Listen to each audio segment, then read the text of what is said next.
Good evening class 12। देखिए बेटा, exercise 7.3 का क्वेश्चन नंबर 20 से हम डिस्कशन स्टार्ट करते हैं। क्वेश्चन नंबर 20 जो है ये है cos 2x upon cos x plus sine x का होल स्क्वायर। अब डिनोमिनेटर में अगर cos x plus sine x का होल स्क्वायर है तो हम इसे क्या लिख सकते हैं, cos square x plus sine square x plus 2 sine x cos x. तो अगर हमने इसको cos square x plus sine square देखा तो वो कॉस स्क्वायर एक्स और साइन स्क्वायर एक्स को देखिए, हम इसको क्या मार्क कर सकते हैं, आप cos square plus sine square x को आप कॉस स्क्वायर और साइन स्क्वायर एक्स को 1 लिख सकते हैं, तो ये 1 प्लस साइन 2x हो गया। सो दैट मीन्स कि अभी आपके पास cos 2x upon 1 plus sign 2x आ गया और इसका क्या है, होल स्क्वायर है। अब हम क्या सब्सटीट्यूशन करेंगे कि 1 प्लस साइन 2x को टी पुट कर देंगे, और जब 1 प्लस साइन 2x को आप टी पुट करेंगे तो साइन 2x का डेरिवेटिव जो था वो cos 2x आ गया और साथ में 2 से मल्टीप्लाई हो गया। अब हमारे पास ये किस फॉर्म में आ गया, सिंपल जो सब्सटीट्यूशन हुआ, नीचे sine x plus cos x को हमने टी पुट कर दिया, वो टी की वैल्यू आ गई, उसका स्क्वायर हो गया और हमने कर दिया। देखो यहाँ पर ये क्या कर रहे हैं कि जब हमने उसका स्क्वायर कर दिया था तो वो 1 प्लस साइन 2x हो गया, इसलिए अब हमने यहाँ पर स्क्वायर नहीं लगाया, सिर्फ 1 प्लस साइन 2x लिखा।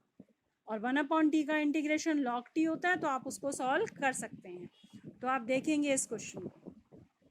नाउ क्वेश्चन नंबर 21 देखते हैं। अगर हम क्वेश्चन नंबर 21 जो है ये है साइन इनवर्स कॉस एक्स। जब साइन इनवर्स कॉस एक्स है, अब इस क्वेश्चन को थोड़ा सा हम ध्यान से देंगे। हम यहाँ पर क्या सब्सटीट्यूशन देखिए करेंगे, कॉस एक्स को आप टी पुट करेंगे।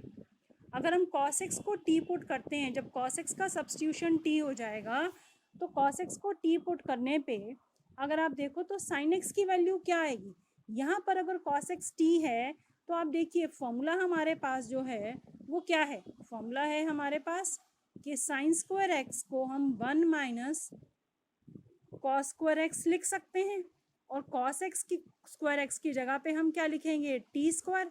और अगर हम यहाँ पे साइन एक्स की वैल्यू चाहते हैं तो इधर का स्क्वायर इधर जाके क्या हो जाएगा, रूट की फॉर्म में, यानी कि साइन एक्स को फिर हम under root 1 minus t square लिख सकते हैं। ये साइन एक्स की वैल्यू हो जाएगी। अगर ये साइन एक्स की वैल्यू है तो आपने जब डेरिवेटिव किया तो कॉस एक्स को टी पुट किया तो कॉस एक्स का डेरिवेटिव क्या आया, cos x का डेरिवेटिव अगर हम करेंगे तो cos x का डेरिवेटिव क्या आएगा, sin x dx। तो cos x का डेरिवेटिव है minus sine x D x, और t का derivative dt upon D x, यानी कि हम इसको minus sine x D x लिख सकते हैं। और फिर sin x की जगह पे हम क्या सब्सटीट्यूशन करेंगे, under root of 1 minus t square. इसलिए ये जो क्वेश्चन था साइन इनवर्स cos x, ये साइन इनवर्स cos x हम इसको साइन इनवर्स क्या लिख सकते हैं, cos x की जगह पे क्या पुट किया हमने, t पुट किया, और dx की जगह पे देखो हमने पूरा क्या लिख दिया, minus d t upon under root 1 minus t square. तो ये sine inverse t upon under root 1 minus t square ये आपके पास आ जाएगा 1 sine inverse t upon under root of 1 minus t square. अब अगेन सब्सटीट्यूशन यहाँ पर होगा, क्या सब्सटीट्यूशन किया हमने कि साइन इनवर्स t को हमने क्या सब्सटीट्यूट कर दिया, u। जब साइन इनवर्स t को आप u पुट करोगे तो साइन इनवर्स x का डेरिवेटिव क्या है, साइन इनवर्स x का डेरिवेटिव है 1 upon under root 1 minus t square.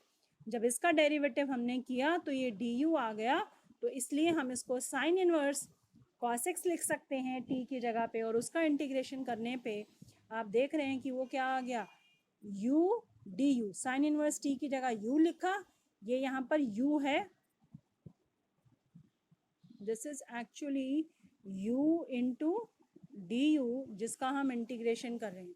अब u du का इंटीग्रेशन करोगे आप तो u का इंटीग्रेशन क्या आ जाएगा, और साथ में इसका माइनस का साइन था तो वो माइनस का साइन भी लगाइए, देखिए ऊपर यहाँ पे माइनस का साइन था, ये तो ये माइनस का साइन हमने लगाया, तो ये माइनस यू स्क्वायर, यू की पावर 1 थी, 1 बढ़ाया तो minus u square upon 2 plus C आ गया, और u की जगह पे हमने क्या लिख दिया, साइन इनवर्स t का स्क्वायर अपॉन 2।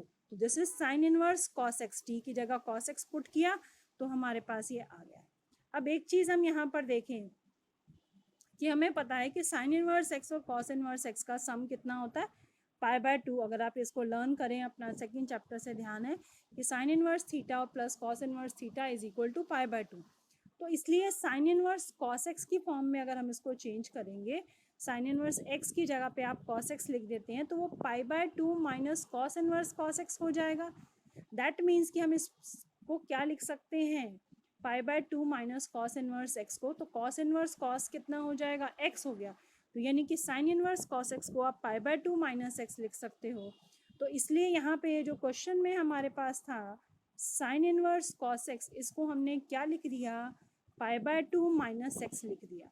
जब π/2 माइनस एक्स लिखा और इसका होल स्क्वायर किया तो फॉर्मूला लगा a² plus b² minus 2ab, formula लगाया हमने। तो π² plus x² minus 2 into π/2 into x, तो 2 से 2 कैंसिल, और आपके पास ये आ गया π² था, ये यहाँ पे 4 होगा, 2 नहीं होगा, ये ध्यान देंगे। तो 4 को 2 से मल्टीप्लाई किया, दिस इज 4, इट इज π²/4, तो ये π²/8 हो गया, minus x²/2 minus 1/2 πx plus c हमारे पास आ जाएगा। तो इस तरीके से जब हमने πx, अभी आपके पास πx/2 कांस्टेंट जो था c के साथ हमने जोड़ दिया, क्योंकि किसी भी कांस्टेंट के साथ आप जब ये माइनस π/2 ले लेंगे तो ये πx माइनस 2 माइनस x²/2 और c माइनस π²/8, ये अगेन कांस्टेंट था, और इस पूरे कांस्टेंट c माइनस π², क्योंकि ये भी कांस्टेंट है, तो इस पूरे कांस्टेंट को हमने नाम दे दिया c1। तो आप इसको ऐसे भी लिख सकते हैं, where c1 is equal to c minus π²/8। ये जो कांस्टेंट c माइनस π²/8 था, इसको हमने c लिख दिया। ठीक है, तो ये था आपका question number 21। Now question number 28 देखें, तो this is a very important type question, ये बहुत बार एग्जाम में आता है बच्चे, तो इसको ध्यान से देखें कि ये क्वेश्चन क्या है। देखिए क्वेश्चन जो यहाँ पे दिया है वो है 1/cos x minus a upon cos x minus b। इस क्वेश्चन को करते हुए देखिए हमने क्या करना है, यहाँ पर अगर इस क्वेश्चन को हम देखते हैं 1/x minus a x minus b, तो ये 1/, अब हम यहाँ देखें तो कुछ भी हम देखें कि सब्स्टिट्यूशन करेंगे, cos x माइनस a को करोगे तो साइन उसका डेरिवेटिव आएगा, cos x माइनस b को भी पुट करोगे तो आएगा, तो कहीं पर भी हमें इसका डेरिवेटिव दिखाई नहीं दे रहा। तो ऐसे क्वेश्चन में हमें क्या करना है, ऐसे क्वेश्चन में हमें क्या करना है, स्पेशली इस टाइप के क्वेश्चन में आपने याद रखना है ये step, this is an important point, कि हम यहाँ पर इसको साइन a माइनस बी से मल्टीप्लाई भी कर रहे हैं और डिवाइड भी कर रहे हैं। तो साइन a माइनस बी से मल्टीप्लाई और डिवाइड करने पे ये 1/sin a माइनस बी हो गया, और a माइनस बी में फिर हमने क्या किया, इसमें x को प्लस भी किया और x को माइनस भी किया। आप x को ऐड भी कर रहे हैं और सब्ट्रैक्ट भी कर रहे हैं, एंगल के साथ, ब्रैकेट के अंदर देखिए हम ऐड कर रहे हैं। तो हमने एक x के साथ माइनस b मिला दिया और a के साथ हमने माइनस x को मिला दिया। जब प्लस x को माइनस b के साथ किया और x को माइनस a के साथ किया, तो ये दोनों नेगेटिव टर्म्स हैं, क्योंकि a पॉजिटिव था x नेगेटिव था, तो वहाँ पर हमने बाहर माइनस ले लिया। कैसे ले लिया, देखो ये आपके पास था साइन a माइनस b था, हमने इसके अंदर साइन a माइनस b के साथ प्लस x और माइनस x कर दिया। अब हम यहाँ क्या करेंगे, साइन x और माइनस b एक साथ लिख दिए और माइनस x और प्लस a हमने ऐसे लिख, हमने इनको रीअरेंज किया। रीअरेंज करने का रीज़न था ताकि डिनोमिनेटर में x माइनस a था, तो हमारी एक टर्म x माइनस a आनी चाहिए और एक x माइनस b, तो हम इसको रीअरेंज कर रहे हैं, इसको x माइनस b, और इन दोनों टर्म्स में से माइनस कॉमन ले लेंगे तो x प्लस का हो जाएगा और a माइनस का। तो ये हमारे पास टर्म आ गई कि a माइनस b था, तो उसमें हमने x को ऐड और सब्ट्रैक्ट कर दिया, और ऐड और सब्ट्रैक्ट करने के बाद हमने इनको रीअरेंज किया। रीअरेंज इस फॉर्म में करना है कि जो हमारी क्वेश्चन में रिक्वायर्ड फॉर्म थी वो हमारी आ जाए। तो हमने इसको sine x minus b minus x plus a लिख दिया, फिर लास्ट दोनों में से माइनस कॉमन ले लिया तो x प्लस का हो गया और a माइनस का। तो अब ये हमारे पास sine x minus b minus x minus a की फॉर्म आ गई है। ऐसा आने से क्या हुआ, अब यहाँ पर हम साइन ए माइनस बी की आइडेंटिटी लगा सकते हैं। कौन सी आइडेंटिटी देखिए आप लगाएंगे, साइन ए माइनस बी। क्या है साइन ए माइनस बी की identity? Sine A minus B की आइडेंटिटी है sine A cos B minus cos A sine B. तो आप इस आइडेंटिटी को यूज़ करते हुए यहाँ पर अप्लाई करेंगे तो ये हमारे पास sine x minus b cos x minus a minus x minus b और x sine x minus a हमारे पास आ गया। अब क्या करेंगे देखिए हम, अब ये जो हमारे पास टर्म आ गई तो हमने इस टर्म को, दोनों टर्म्स को अलग अलग कर दिया। दोनों टर्म्स के नीचे जो डिनोमिनेटर था वो sine x minus b cos x minus a और cos x minus b sine x minus a के नीचे ये डिनोमिनेटर अलग अलग करके लिखे। जब अलग अलग किया तो साइन एक्स माइनस बी के नीचे cos x minus b, cos x minus a के नीचे कॉस एक्स माइनस ए, ये दोनों टर्म्स कैंसिल, तो बच गया tan एक्स माइनस बी।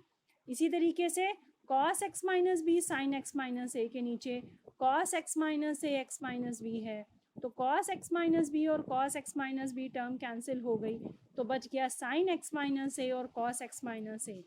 और साइन एक्स माइनस ए कॉस एक्स माइनस ए हम इसे क्या लिख सकते हैं, tan एक्स माइनस ए। तो इस फॉर्म में हमने इसको tan x minus b minus tan x minus a लिख दिया। रीज़न है कि हमारे पास tan का इंटीग्रेशन पॉसिबल है, 1/cos और 1/cos ए एक्स माइनस ए का इंटीग्रेशन नहीं था।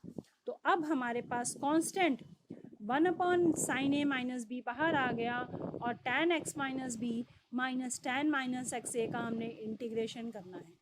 और tan x का इंटीग्रेशन माइनस log cos होता है। इसी तरीके से tan x माइनस ए का इंटीग्रेशन माइनस log cos ए, माइनस माइनस क्या हो गया, प्लस हो गया, इसलिए यहाँ पे प्लस का साइन लगा है। और जब दो log की टर्म्स माइनस में हैं तो कौन सा फॉर्मूला लगेगा कि अगर log m minus log n है तो आप उसे log m अपॉन n की फॉर्म में लिख सकते हैं। तो ये log हमारे पास क्या हो गया, log of cos x minus A upon cos x minus B plus constant c of integration. तो इस तरीके से आप इस क्वेश्चन को सॉल्व कर सकते हैं। सो आई होप कि अब आपको ये क्वेश्चन समझ में आ रहे हैं। क्वेश्चन नंबर 23, 24 ये दोनों जो क्वेश्चंस हैं आप इसको करेंगे। By this your exercise 7.3 is complete.